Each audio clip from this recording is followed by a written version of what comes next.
Hi everyone, and welcome back to the Liz Experiment YouTube channel. This is the show where I share field notes from my experience trying to architect my best life. And I am here for, I think it's the second video that I've recorded in Bend. And this time, I kind of have got the dog that I'm pet sitting, Lily, in the video a little bit. So if you look over here, that was really hard to do, by the way. Hey, Lily. That's her face. See, there she is. That's Lily. That's Lily who I'm pet sitting. And that's what I'm doing here in Bend. I was just so excited because I was trying to get her to the camera. And she was like, no, I'm going to obviously look out the window instead. So then I was like, wow, I got a shot with her in it. Not bad, right? So that's what I'm doing here in Bend, Oregon this week, pet sitting. But I'm also working. It's actually been a pretty busy week with work and a whole bunch of stuff. So let's get into it. So what did I learn this week? So creativity and anxiety. Oh, this was a great learning. So I went to, and I'll mention this several times, I think, throughout this particular video, but on Monday night, I usually record these on Thursdays. So a couple days ago, I went to a meditation at, I think the center was called the Environmental Center. But it was a small center here in Bend, and a friend who lives in White Salmon was telling me about it, that the meditation here is affiliated with the meditation group up in White Salmon. And so she said, oh, you should go to the meditation, and it was free. So I went, and I also enjoyed meditation. But one of the comments that a young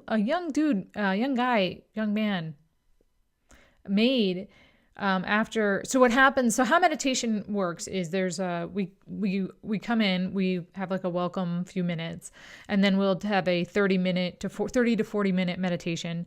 And then we will go ahead and have a Dharma talk. So whoever's leading the meditation that week will talk about something. They have it's coordinated and organized. This week's talk was on patience and telling yourself the truth.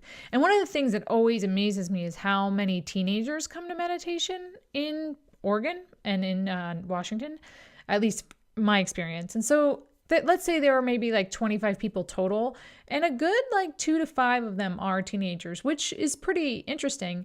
And so after the Dharma talk, there's some time for questions or comments, kind of like Quaker style, just say what's on your mind or ask what you're feeling in your heart. And this one young man, he couldn't have been more than 15 years old, talked about some ancient text he read where he saw that creativity and anxiety are two different sides of the same need or dissatisfaction with the present moment. And I thought that was really interesting. So that's one thing that I learned today. Something for you to kind of reflect on is what is creativity? It's I'm not satisfied with the present moment, so I need to create something to make it different. What is anxiety? I'm not satisfied with the present moment and I'm resisting what is right now. Think about it. The other thing I learned this week, one of the other things I learned this week, I went to a lecture at the local library on World War II and what the lives were like for the men serving on the front lines, the GI Joes. So I learned all about what they, their official uniforms, what they wore, what they did. And that was really cool. That was some cool learning. And then I also learned that Willie Nelson only lets his wife braid his hair. That's a long story. It basically goes along with, I got my hair cut and my hairdresser used to live on Maui. Willie Nelson owns a bar on Maui. She met Willie Nelson in his bar, asked if she could braid his hair, and he was like, no, but tell anybody you want that you did, and I'll back up your story. So that was this week's learnings. There were also a lot of themes that came up for me this week, a lot of things that I'm working on this week. And the first of which is the anxiety. I have a lot of anxiety and fear around returning to, next week I return to White Salmon. And while I'm there, I'll do doctor's appointments and, get my yearly supply of contacts and get my teeth cleaned and do all that fun stuff and see my friends. But I also am going to turn in my Subaru, which is a lease. I leased it back in November 2016. I forget when I moved there. But point is, I'm going to turn that in and be without a car and then fly back to the East Coast on April 3rd and start from there my whole East Coast to Europe adventure. And it's this moment where I'm recognizing the finality of what I'm doing right now, or of this part of the journey. And that's kind of scary. So I'm kind of dealing with that. It feels like it's happening so fast, even though I've been pet sitting on the West Coast and, stints on the East Coast since June.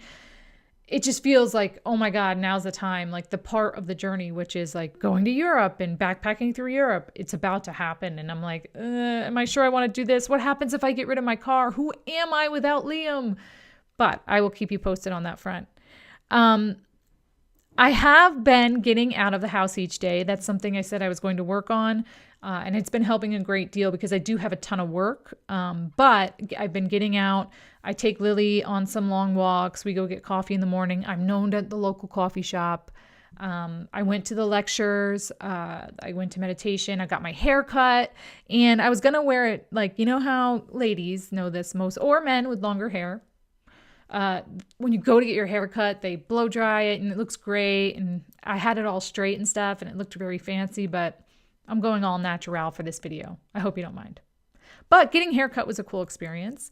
And tonight I'm going to dinner with a friend. I think she was a roommate of my friend from home when she was a college roommate. And we met her when we road tripped this summer from Portland or from White Salmon down to LA. And we stopped here in Bend and we had dinner with her. So I'm going to see her again tonight. Her name is Amy. And that's super exciting. So getting out of the house has been helping a great deal. Mostly what it's helping with is I'm not getting too caught up in my own world, in my own routines, and kind of getting, I feel like when that happens, you create your own reality. And that's very unhealthy mentally because you start to extend that reality in all your interactions, and it's simply not true. It's a reality that you created. So what else have I been learning this week, or have I been working on this week? I have here this title, Distraction and Staying Present and Radical Honesty. This was probably the biggest theme, the biggest thing I was working on this week. So I was noticing when I was spending time thinking about how I was going to spend time. That's a big thing that I do. I do a lot of existential thinking. You saw it at the top of the show. What am I going to do when I get rid of my car? What's going to happen? Who am I going to be? So I've been noticing that a lot more this particular week. I've been working on noticing that a lot more, and just kind of letting that go as I go along. I talked about the meditation that I went to, and the talk about there was the Dharma talk about patience, and it was about being honest with yourself as well. And that has been a big thing I was working on this week. And what I've been noticing, and I would love to hear from you guys if this is how it happens for you, but when I'm not being honest with myself, it feels scary. It feels like I'm being attacked, but it's really me holding back from being honest for myself. So I get this feeling in the pit of my stomach, like, oh my God, what's happening? Whatever the topic is, it could be a big instance of that feeling or a small, but it's just kind of like, oh, I'm not being honest with myself about something. What's up? And normally I would just kind of feed into the fear of it, but instead it's like, oh no, I know this feeling. It's me denying something. So that has been a big, big practice. Also, and it's a big theme. Like I was about to record this video and I got an email from one of the newsletters that I subscribe to about radical honesty. So I'm like, okay, universe, got it. Keep being honest with myself. It's a big message out there. And then I have this note here that when we're being honest and when we're being present and when we're kind of noticing the distraction, coming back to the moment and being present, and then being honest about what we're seeing or feeling or thinking, there's a lot that happens in those moments.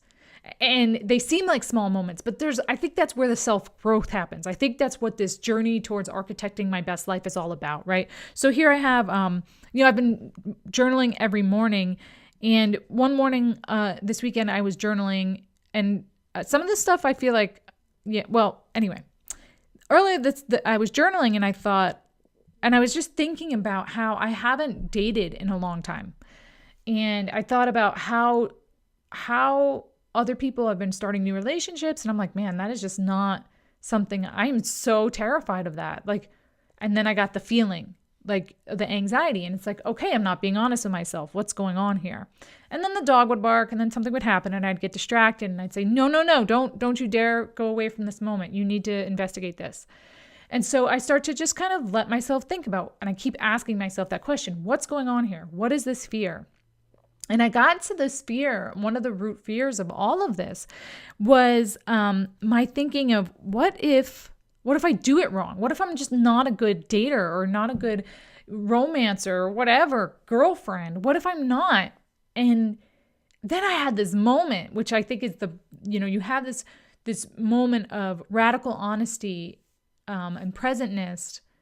And you're like, well, you can't be, what if you can't be bad at it? What if all of the romance stuff, there's no rule book, no matter what they say. Maybe it's just a reflection of what you need from love and what you want from love and dating. And so that got me on this whole other track of thinking about, well, what do I want in a relationship? What kind of guy do I want to meet? Who would he be? What would he be like? What would he add to my life? And it was just a really, really cool moment. And it feels like such a small moment, but I think those things of noticing distraction, becoming present, and being honest with myself is what started me thinking and seeing the insight. Another moment was with Lily. I don't know. Is she still laying back there? Oh yeah, she could bark at any moment, by the way. But I noticed, we were becoming friends and we were becoming very close, and then like close, like it was fun to hang out. We go on our morning walks. And then I noticed I woke up the next morning and I was really angry with her for no reason. And I wanted to run away from that. And I wanted to not be present with that. And I wanted to distract myself from that bad feeling, but I didn't. And I was like, you know what? This is your way of pushing people and things away because you're afraid that you're going to screw it up, or all the things that I was journaling about. So again, another moment, stayed present, was honest with myself, and kind of saw how that played out. There was another moment where this weekend I was kind of like, okay, I'm in Bend and I'm going to go to a local brewery, and because they're so close. Like, I mean, it's such a walkable city. It's a really cool city, actually. When it's not raining, which it usually doesn't, seems to be just when I'm here, or snowing, which it seemed to do just before I got here. But it's I was like, okay, I'm gonna walk this city. I'm gonna go to a brewery, and I walked by one of the breweries with Lily because it's a pretty dog friendly. I mean, it's a very dog friendly city, and it was loud and it was crowded because it was Saturday, as it should be. And I was kind of like, you know what? I don't want to freaking go to a loud, crowded brewery. And I felt really guilty for thinking that. And I thought, oh, I'm a failure. I'm a lazy person. I'm just going to go back to my hole and not get out of the house. And then I said, you know what? What if my gut is right? What if I don't want to go in there? And that's okay. Like, I'm not letting anybody down. Nobody's getting hurt. Nothing big major is happening in the world that's affecting a ton of people. I'm not delaying my progress by following my gut. Maybe I'm actually enhancing my progress by doing so. So you get the theme: staying present, noticing distraction. And then probably the biggest one of this week is this week, my friend, now business partner, and I, Diana, opened our business bank account. So I have a joint checking account with my business partner. And this was really, really hard. I mean, this was like, I've been working for myself for 10 years. I've had business partners who have not been like officially tied to me in that way. But I was a mess, just devastated and thinking about what could go wrong? What if I'm not a good business partner? What if she's not a good business partner? What if this is the wrong choice? What if I'm throwing away the decade of my business persona that I put together? What if? But one morning I decided to go with don't distract yourself, be present, be honest. And as I was journaling about this, I was like, okay, Liz, what's the worst thing that could happen? And I was not wanting to be honest with myself, but I was. And I wrote, I'm going to lose my solopreneur persona of being this badass UX person. Like, that's the worst that can happen. And moreover, what's the worst that could happen is the thing that I've been wanting to happen, which is I have a coworker and I'm not alone. I no longer am seen as just a UX person, but as a strategic business consultant, as somebody who has a partnership, who has a business that can scale and grow. I make more money because I'm working with somebody else who I can learn from and who I can grow with. So it's all good. Like, everything that can happen from this greatest fear of mine, the worst things that can happen, not the worst things at all. So I just wanted to talk about like this it's all good theme, which is another of the biggest ones that happened this week, which is the kind of like the end of it, really. So when in moments when my anxieties was spiking and I would, okay, I'm going to get rid of the distraction. I'm going to be present. I'm going to be honest. Every time I went through that, I realized, you know what? It's all good. I'm not in control of any outcome. I wish I was, but why? This is the fun of it, I remind myself how much time the anxiety is taking away from the time of enjoying the it's all good moment. And again, I'm very lucky to be able to say that. And I all the caveats that go along with that. I totally feel grateful for that.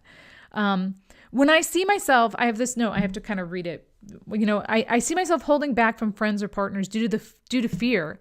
I remind myself that they're my friends and partners, and it's all good. Same with you guys. It's all good. If you hear something in this video that you don't like, it doesn't matter. I'm still going to be me. You're still going to be you. You may think I'm weird, but you know what? I'm still me, and it's all good. So I've really been going into those practices of, trusting myself, getting to the root, being honest with myself. And from that, I've had a lot more confidence, a lot more calm, and a lot better time. Now, does that mean I've gotten rid of my anxiety? I'm cured? No, not at all. But I do feel like this journey towards